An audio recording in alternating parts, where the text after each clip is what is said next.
O'zbekistonda 21 yoshdan keyin nikoh qurgan yosh oilalarga imtiyoz berish tartibi belgilandi. Assalomu alaykum aziz muxlis, kanalimizga xush kelibsiz. Agar siz kanalda yangi bo'lsangiz, video ostiga like bosib, obuna bo'lishni va videoni maksimal darajada tarqatishni unutmang. Like bosgan insonni Allohim doim qo'llasin. O'zbekistonda moliyaviy mustaqillikka erishgan va oila qurishga tayyor yoshlar o'rtasidagi nikohlarni rag'batlantirish bo'yicha yangi choralar joriy etiladi. Bu haqda Adliya vazirligi xabar berdi.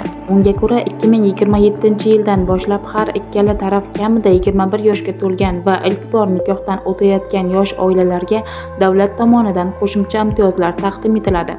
Xususan, bunday oilalar ijtimoiy reyestrga kiritilgan taqdirda ularga beriladigan subsidiyalar, ssudalar va grantlar miqdori amaldagi me'yorga nisbatan 1,5 baravar oshiriladi.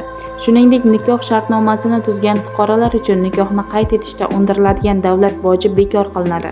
Mazkur chora-tadbirlar yosh oilalarni moddiy jihatdan qo'llab-quvvatlash va barqaror oilaviy munosabatlarni shakllantirishga qaratilgan. Avvalroq O'zbekiston Prezidenti Shavkat Mirziyoyev yosh oilalar uchun ipoteka kreditining 14% dan oshgan qismi davlat tomonidan to'lab berilishini aytgan edi.